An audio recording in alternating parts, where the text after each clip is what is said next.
Hi everyone, I'm Caitlin Halliwell from the Study Space, and our lecture tonight is called You Want Me to Write What? And it's a guide to creating and presenting. So I think that often creating and presenting is one of the areas of study that students feel is the most difficult. And I think that that's because most students are quite comfortable writing more structured pieces, things like text response essays, because you've been doing it the whole way through your schooling. What you are perhaps not as confident with is actually writing pieces that are a bit more creative or that don't have as much of a structure behind them. So if you are one of those people, then this lecture is for you. So once again, as we're going through the lecture, feel free to write down your questions in the Q&A app, and that will allow me to answer them at the end of the lecture. Hopefully this lecture will really demystify creating and presenting as an area of study. I'm just going to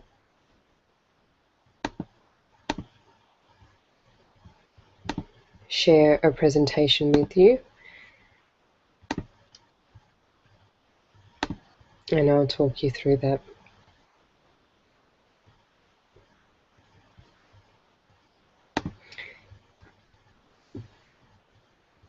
So the first thing I think we need to think about with creating and presenting is understanding the context. So firstly, we need to think about what a context is.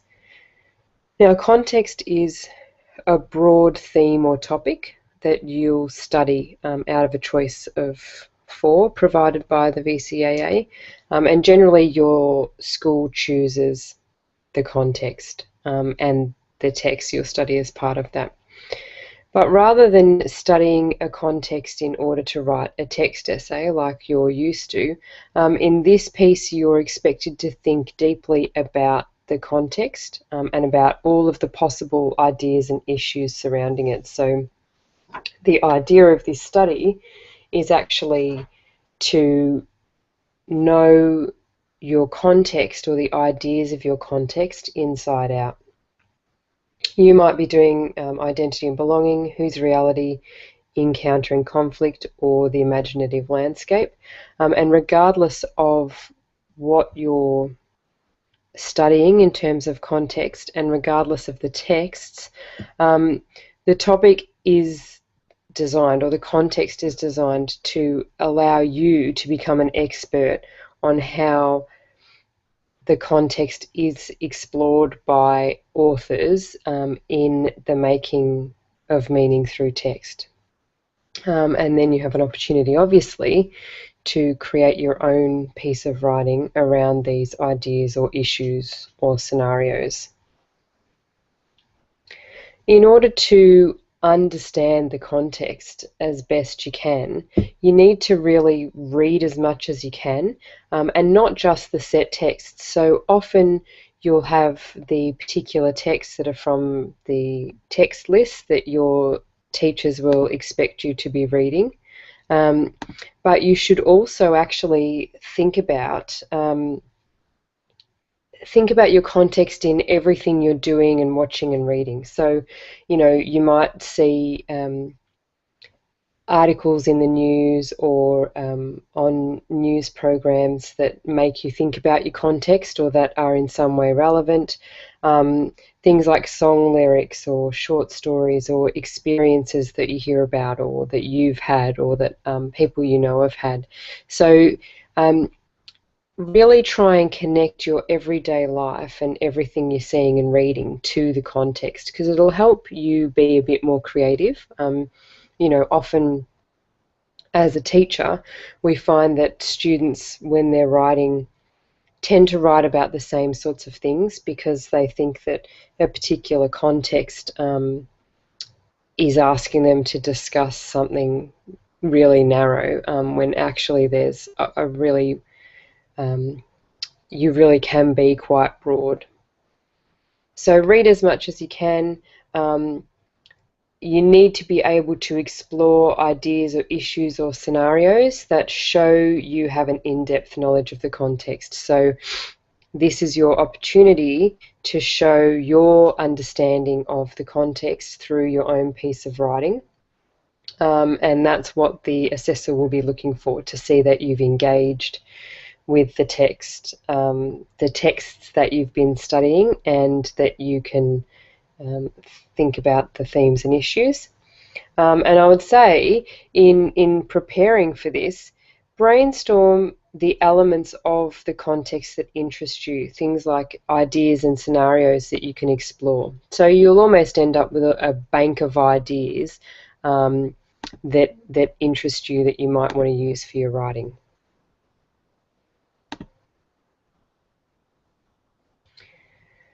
So as well as understanding the context, you also need to deal with the prompt. So if we think about the fact that the prompts in a context are called prompts and not essay questions, that's a really clear distinction.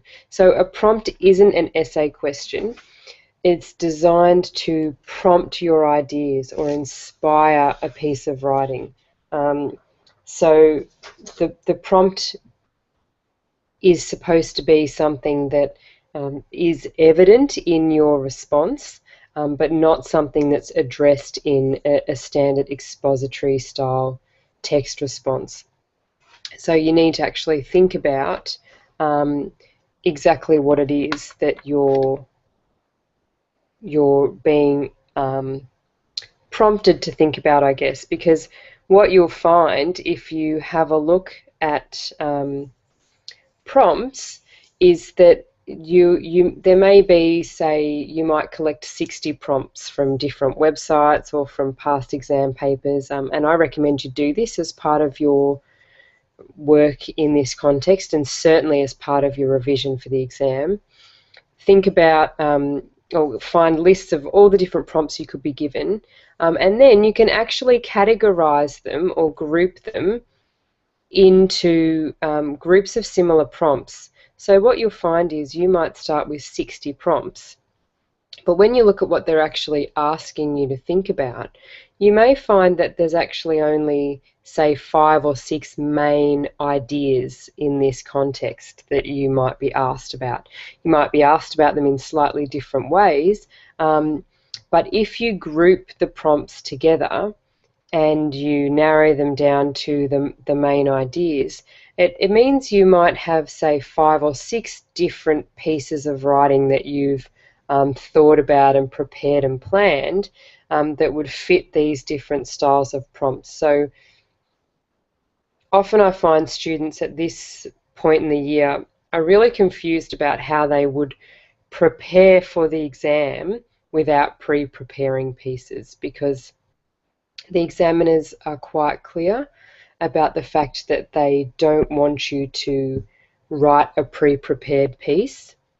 But that doesn't mean that you are not able to go into the exam prepared. And this is the way I recommend you do that, by actually grouping similar prompts together, working out the different kinds of prompts you may find on the exam, and then thinking about ideas that you've worked through and practiced and that you know that you can take into the exam with you in order to be prepared. And they need to be ideas that you can adapt or modify for the particular prompt, because ultimately you must show that you're dealing with the prompt's implications and ideas in your writing. Okay, and it's not a direct essay type response. In any style of writing that you may choose for this context piece in the exam, the assessor needs to be able to clearly see how you have dealt with the prompt's implications and ideas, or the comment that you're making on the prompts on the prompt. So think about that. You can be prepared, but it's not about pre-writing pieces and just regurgitating them.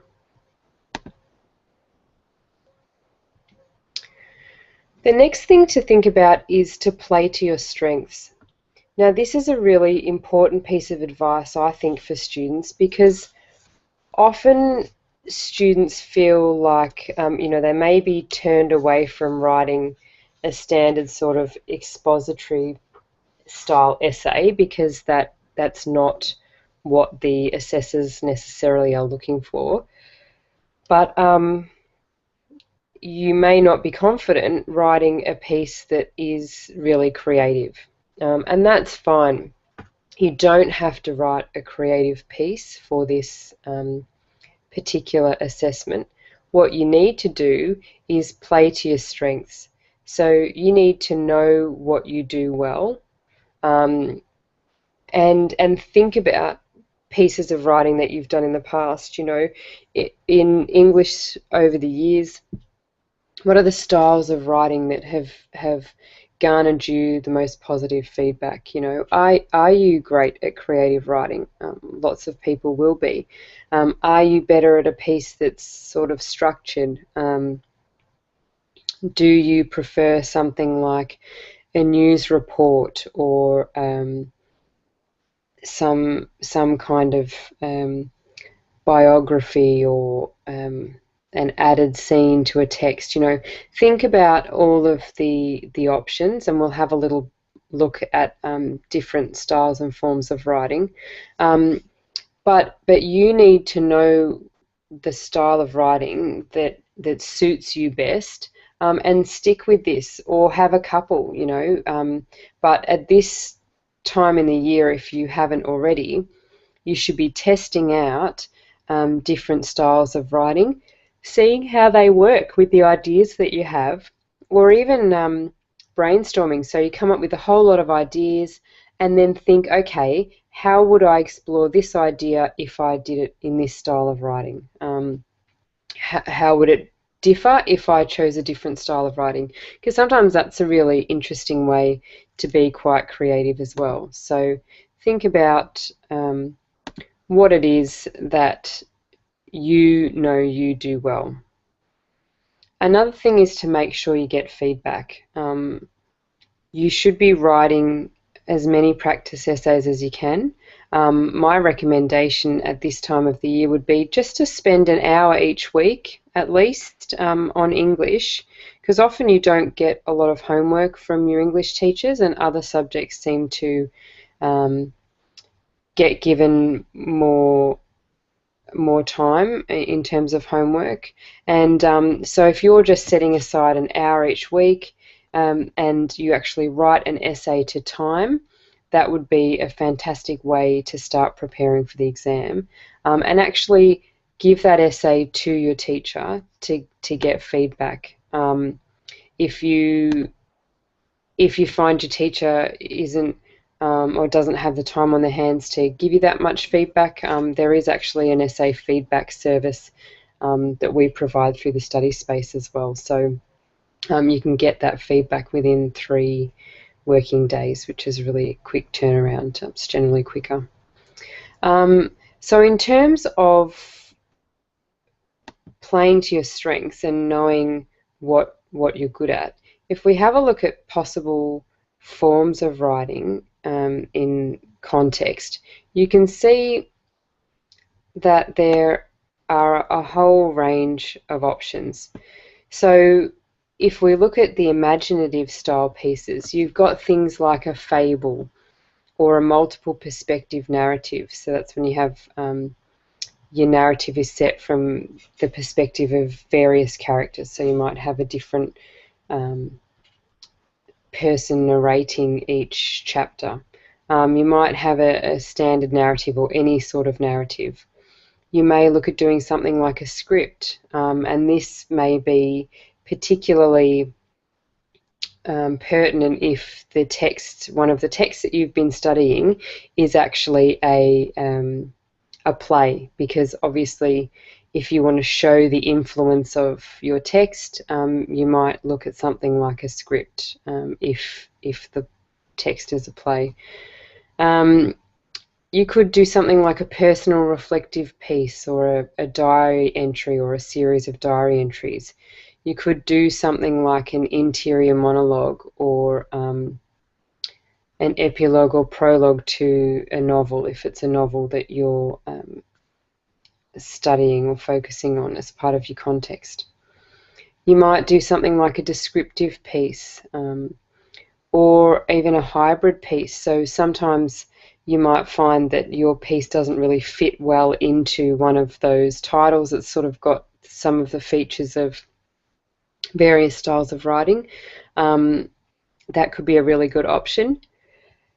There are also things like added scenes or chapters, and this is a good way as well to obviously reference the text. So, you know, when you're writing on a particular context and using a particular text, often a good way to reference that text is to imitate or reference the style of writing or the form. So, you know, if it was a fable that you're basing it on, or a text that's a series of diary entries, you know, to use that form is a good way of showing reference to the text. If we look at expository style pieces of writing, you've got things like an expository essay, and this is different from a persuasive essay because in an expository essay you're actually examining or exposing or discussing an issue or an event. And an expository piece or expository essay is often like a feature article, a sort of an in-depth report on an idea or an issue, and it often presents both sides of the issue as a discussion. And normally you wouldn't have an opinion in that type of piece until perhaps the end of the essay or feature article, when the author's sort of summing up the ideas in the piece. Now, something that I think a feature article is actually a really great style of writing to use if you like a bit of structure, but you're not wanting to write a standard sort of essay, expository essay or persuasive essay. A feature article might work really well because you can be creative in that you're creating things like anecdotes and sort of little scenarios that you can put in there, or examples, but then you can also you can go and do research and include things like actual data and statistics and quotes from experts, and that way, like, lots of people feel like if they're writing a feature article, they've got a bit more up their sleeve when they're going into the exam or an assessment task, because they're not just feeling like they're making it all up on the spot. You know, you can go off and do research and bring all that information in with you. Obviously in your head, not on a series of notes, because you're not allowed to take notes into the exam or assessment tasks. In terms of expository, you've got things like a biography or an obituary, a news report, which I mentioned a little bit before. So think about, you know, if you had a particular issue, how would that be represented in a news report, or what kind of scenario would work with a news report. And often people find news reports a really good style of writing to use for this context, because you've got a really clear tone and a really clear structure. You know what should be in a news report because generally you've been reading them for years. So people often find that that feels safe and that they know what to expect with that. You could do things like a brochure. Obviously that's a little more tricky because it would be a bit more graphic. You know, you would want to lay it out a certain way. Something like an interview, you know, think about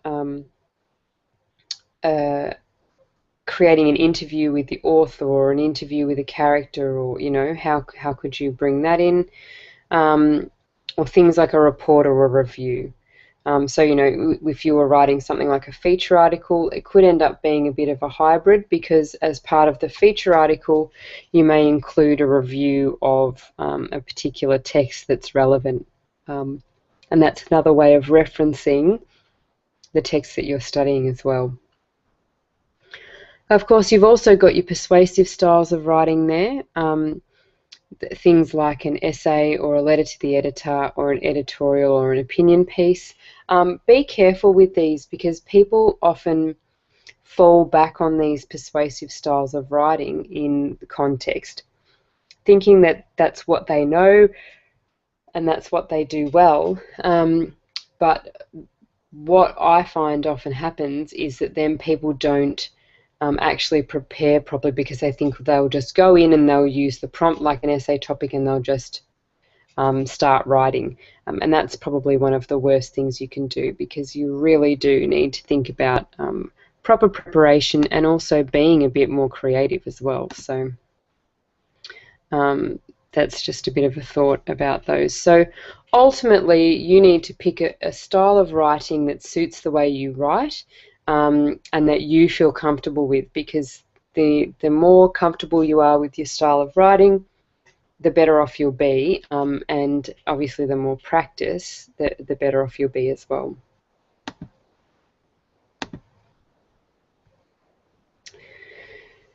So one of the ways that I remember the things that I need to be aware of when I'm writing a context piece is to remember the triangle. So what my suggestion would be is that you need to make sure in all of your pieces of writing that you cover three things. So obviously you need to address the prompt, and as I was saying before, it's not an essay topic. It's designed to prompt your ideas or inspire creative ideas.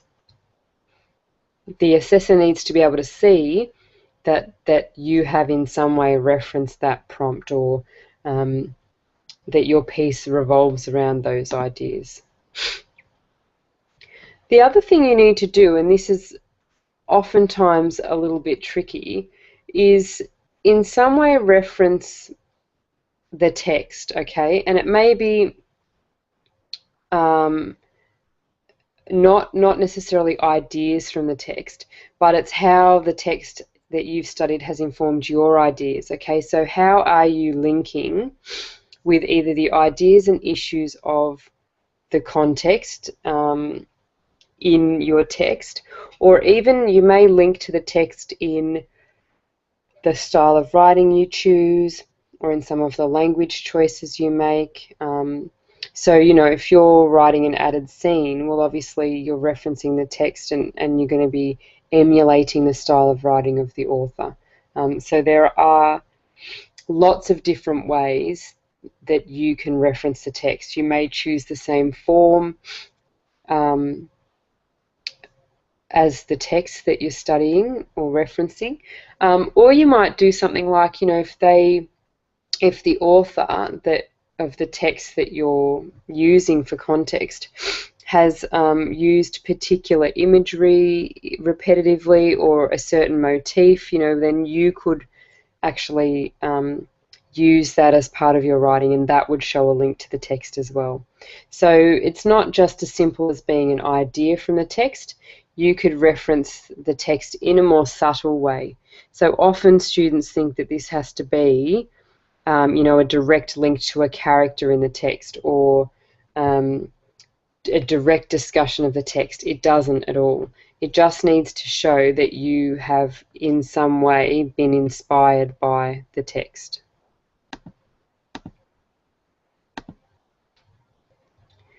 The other thing to think about is your writing. So that is the third thing that you're really being assessed on in this piece, is your writing. So in every piece of writing you tackle in Year 12, you're assessed on your writing skill, okay, on how well you write, things like how appropriate the form of writing you choose is, your use of language, and your spelling and grammar. And the 2013 Examiners Report actually makes a point of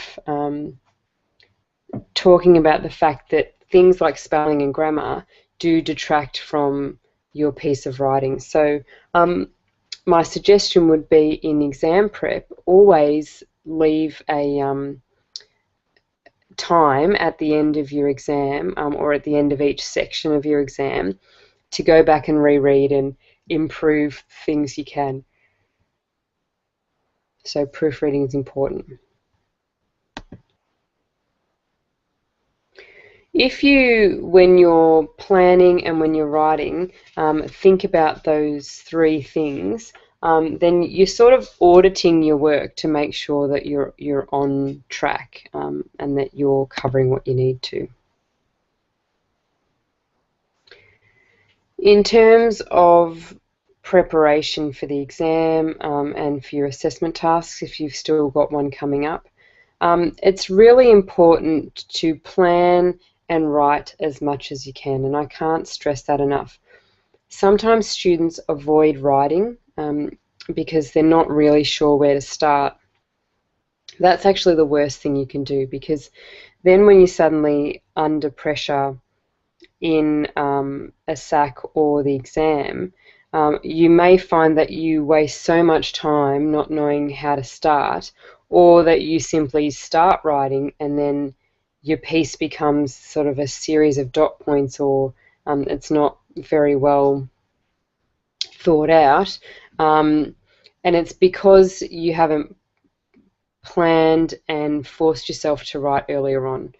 Practice writing helps you work out the areas that you're weak at, or the things that you that may trip you up in an exam. You know, if you're struggling to come up with an idea, but once you've got an idea you write really well, then you know you need to go in with all your ideas.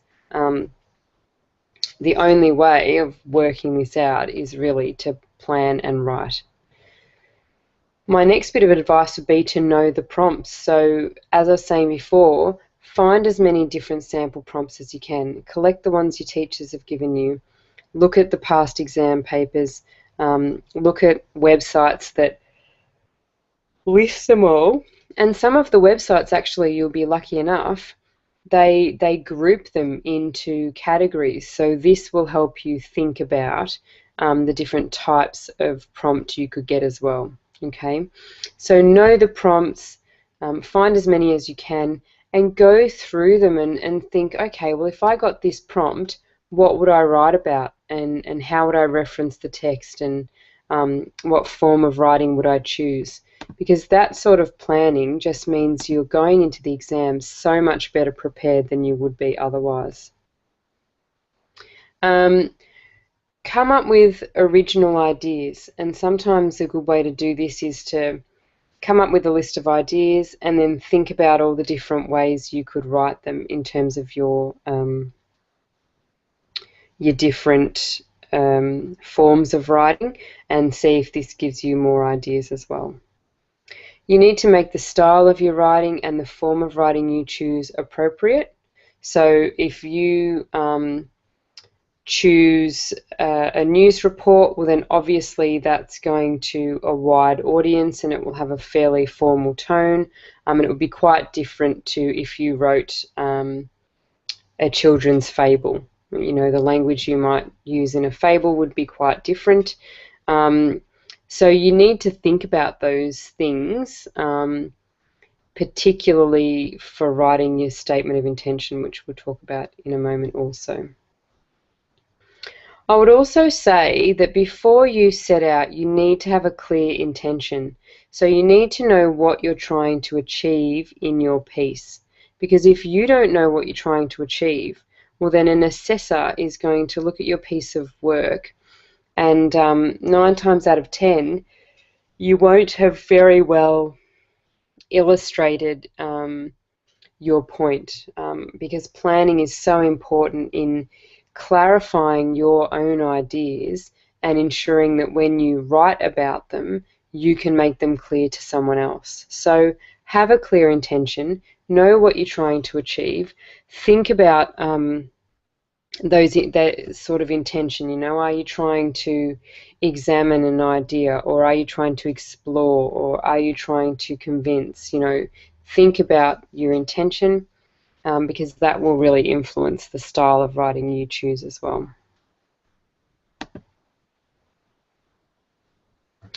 The statement of intention I just want to touch on quickly, because it's something that lots of students struggle with. Firstly, it's not a contention. A contention is an argument. A statement of intention talks about what you intend to do in your writing. And the only time you get to write these are during your assessments in class. And it's kind of a bit of a bonus to be able to write a statement of intention, because it means if you don't do a very good job of exploring in your piece exactly what you hoped you would, you get to explain to the teacher or the assessor exactly what it is that you were trying to do. The downside of this is that in the exam you don't have a statement of intention to fall back on.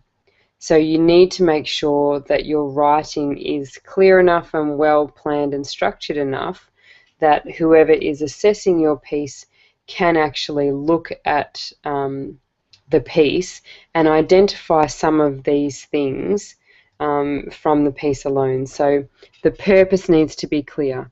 Why have you written this piece?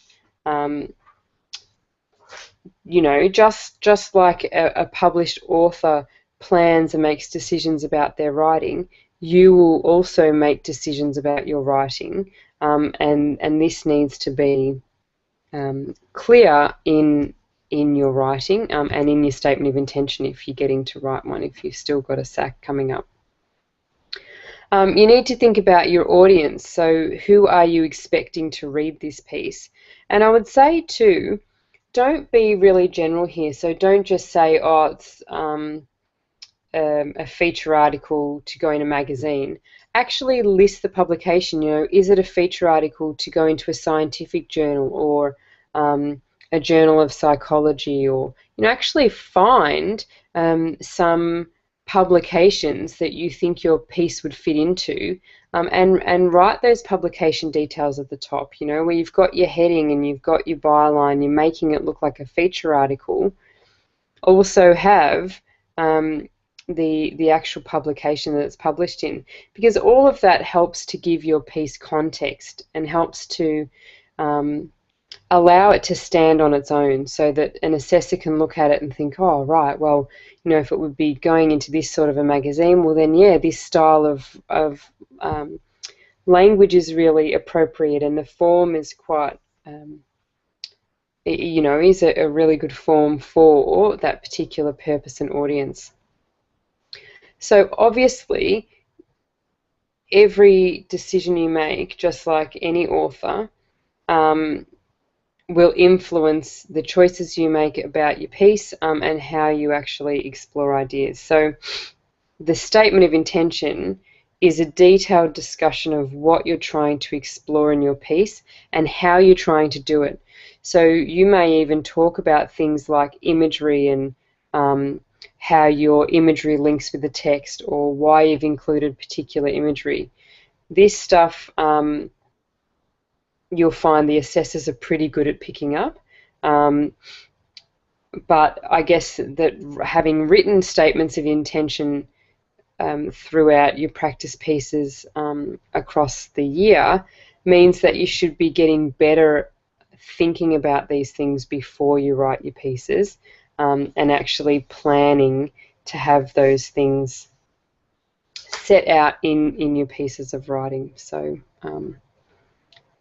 always do that planning and thinking beforehand, and that will come through in your written pieces. The only other thing I want to mention is to be creative, and that doesn't mean you have to write a narrative. What it means, or what the assessors are looking for, if you have a look here, this this image was created looking at the frequency of words in the VCAA study design when they're talking about creating and presenting. And you'll see that the bigger words are the words that come up more frequently. So obviously texts are really important. Things like ideas and audience and purpose and arguments and language are really important. So it's about how you choose your form, how you write, the decisions you make, how you construct your pieces, what you put in, what you leave out, how you draw on ideas from the text, how you analyze or explain or identify different ideas from the context and from the text, how you bring in things like relationships and experiences. And you know, this is your opportunity to really show what you're made of. And the whole reason that this area of study is on the exam is because prior to this there was no way really of assessing your creativity or your ability to write outside of a text response or language analysis on the exam. So that's really why this area of study exists. So keep that in mind, and really the advice I can give you, or the best piece of advice I can give you, is that practice writing and feedback is so important. So I'm just ending my screen share there. At this stage, it doesn't look like there are many questions. I'll just double check.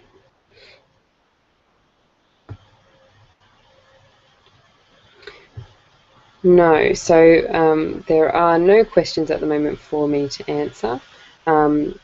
Feel free, if you would like to now, to add in some questions. Just before we finish up, I'd just like to let you know some of the other services that the Study Space offers. So we're currently offering things like study skills workshops, where you have a couple of lectures like this on study skills, really preparing you for how to study and how to get the best out of VCE in general. So that one's not English specific, so it looks at how you learn, what to do about it, note-taking skills, how to organise your time in a homework timetable, and a whole lot of other study skills that might be really useful. We also have some online short courses on the 3 areas of study that go into more detail than these lectures. So these were sort of an overview, whereas the other lectures go into more depth around practice writing and how you might go about addressing particular essay topics. And the idea of the live lectures is that you get to ask questions. You also, as part of the lecture series, get membership to our online community where you can ask questions and where we share resources and templates and web links to help you prepare as well. Study Space also offers one-to-one tutoring, so if you're struggling with a particular topic in English, a particular area of study or a particular text, feel free to get in touch with us and we can give you a hand, some one-on-one work. Often you only need a couple of sessions to really help you get a handle on what it is you've been struggling with. And we also do essay feedback, so you should be at this stage writing at least 1 essay a week and getting detailed feedback on that. So feel free to check us out at www.studyspace.com.au and access some of our other online services to help you prepare for VCE English and the VCE exams at the end of the year in general. So thanks for joining me tonight. I hope this has been useful. And as there are no questions, we'll finish up a little bit early. So thanks a lot. Bye-bye.